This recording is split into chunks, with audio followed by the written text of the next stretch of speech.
किस्मत से अपनी सबको शिकायत क्यों होती है? किस्मत से अपनी सबको शिकायत क्यों होती है? जो नहीं मिलता उसी से मोहब्बत क्यों होती है? खड़े रहते हैं कितने दिल की राहों में, खड़े रहते हैं कितने दिल की राहों में, फिर भी दिल को उन्हीं की चाहत क्यों होती है? फिर भी दिल को उन्हीं की चाहत क्यों होती है?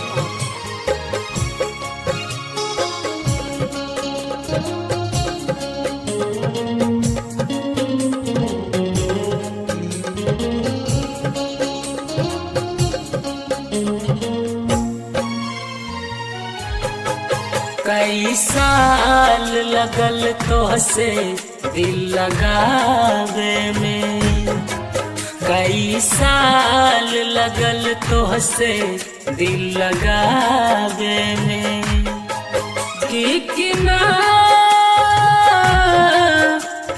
ना गोर कैनी तोहरा पावे में। कई साल लगल तोहसे दिल लगावे में, कई साल लगल तोहसे दिल लगावे में। कैसे मान लूं किसी का सहारा हूँ मैं, कैसे मान लूं चमकता सितारा हूँ मैं। जिसे चाहा उसी ने ठोकर लगाई, जिसे चाहा उसी ने ठोकर लगाई। इतना तो पता है किस्मत का मारा हूँ मैं।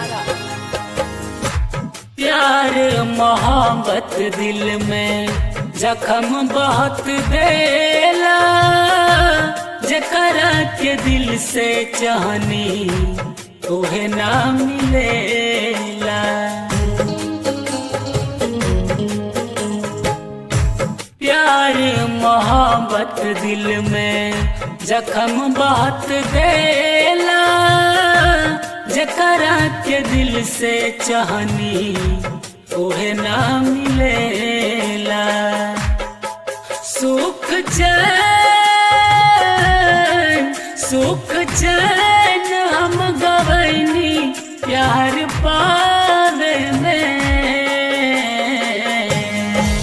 कई साल लगल तोहसे दिल लगावे में, कई साल लगल तोहसे दिल लगावे में।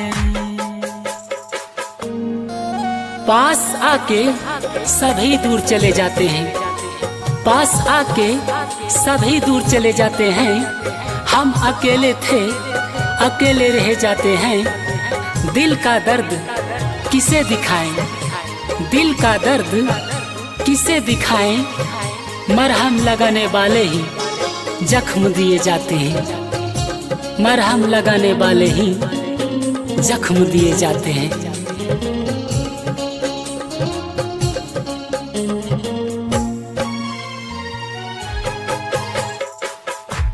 अब नहीं साहब दुखावा दिल ना दुखाई रे, धीरे धीरे मन के मनाई आंसू ना बहाई रे।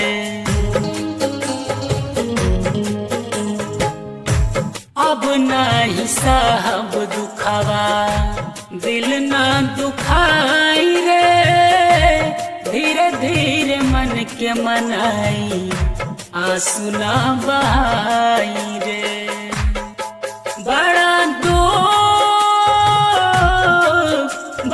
दुख भइल मन के समझावे में। कई साल लगल तोहसे दिल लगावे में, कई साल लगल तोहसे दिल लगावे में। तेरा दीवाना हूँ इनकार नहीं, तेरा दीवाना हूँ इनकार नहीं।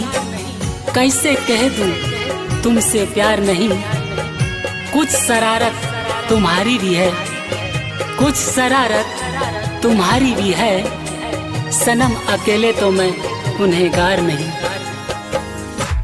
तोहरे अदा के मारल गोयल दीवाना, तोहरे दीवानगी में गावे लगले गाना।